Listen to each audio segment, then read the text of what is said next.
Hola, ¿cómo están? Para darle un cierre un poco más, eh, darle una vueltita de tuerca y al solo efecto de que pensemos colectivamente y de seguir en este tema, no para cerrarlo, porque no tiene forma de cerrarlo el tema de la validez del derecho, les voy a comentar cuál es mi opinión sobre el tema. Eh, yo creo efectivamente con Carrió que no tiene sentido hablar de la validez de un sistema jurídico. ¿Está bien?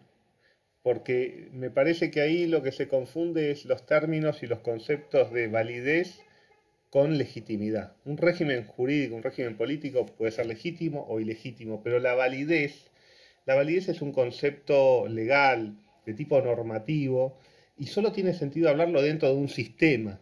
O sea, dentro de un propio sistema, las cuestiones y los actos, las decisiones, lo que ocurre puede ser válido o inválido. Fuera de un sistema no hay forma de predicar validez o no respecto de ese sistema. La única forma de analizar la validez de un sistema en términos normativos, legales, es tomando una posición naturalista y decir que solo es derecho lo que se considera justo desde tu posición filosófica.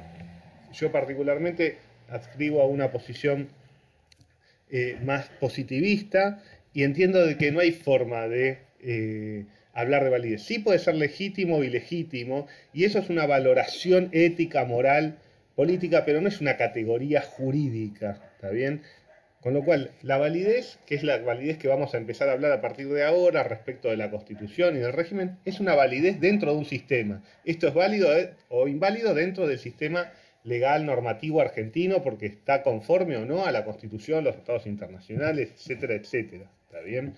Eh, Eso, para mí, Carrió en este punto tiene razón, se estira el lenguaje normativo a límites en los cuales ya no tiene significado, con lo cual el antiguo régimen de la corona española no es un problema de si era válido o inválido, el problema es político, si era legítimo o ilegítimo, y si de ahí surgía el derecho de los pueblos a rebelarse y hacer las revoluciones. No creo que haya un problema respecto de la validez, porque si hubiera problemas en términos de validez, ningún sistema, ninguno en la historia de la humanidad sería válido. Con lo cual, no sé qué quiere decir eso.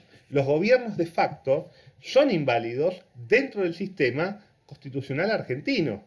¿Está bien? La Constitución sostiene ahora expresamente por el artículo 36 y antes implícitamente, y además se podría mantener explícitamente por el 29, que eran inválidos dentro del sistema normativo constitucional argentino. Entonces, los distintos regímenes dictatoriales que decían subordinarse a la Constitución eran inválidos porque se subordinaba a una norma que no los validaba.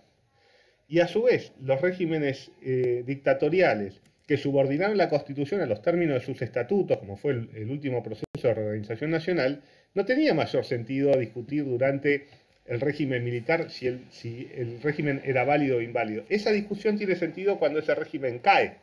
Y entonces ese régimen, esas decisiones, a partir del 10 de diciembre del 83, por ejemplo, son inválidas porque no respetaron los canales ni las formas procedimentales ni sustantivas del régimen político y jurídico constitucional que existe en un país en un determinado momento. Esa es mi posición. No quiere decir que esta sea la posición correcta, no quiere decir que tenga que poner el examen esto, cada uno puede tener la idea que quiera sobre este punto, simplemente quería aportarles mi visión, lo que pienso hoy después de haber reflexionado bastante sobre el tema. Es un tema que merece reflexión, que es discutible y repito, no hay posiciones certeras o incorrectas. ¿Por qué? Porque depende mucho de cómo se la funde. Lo mismo que dije en la primera clase, todo depende de cómo fundemos las respectivas posiciones. Así que nada, simplemente como modo de aporte y no dejarles todo abierto sin por lo menos darle mi opinión. Sigue totalmente abierto el tema, así que los invito a reflexionar, a pensar y a romperse la cabeza sobre este tema que es apasionante y es necesario tener claro que no hay régimen, uno, por más que nos encante el sistema constitucional que tenemos o el que sea, en términos de validez y en términos de legitimidad, es hiperdiscutible cada uno de esos sistemas y nos movemos en el medio de la incertidumbre y todo en algún punto tiene pies de barro, con lo cual eso es importante tenerlo en cuenta y por eso también está meritorio el trabajo de Nino en tratar de buscar argumentos, razones para fundar en algo sólido el sistema democrático constitucional que por ahora entendemos que es un sistema que puede garantizar tanto la expansión de la democracia como la expansión de los derechos de todos y de todas. Les mando un abrazo enorme y nos vemos la próxima.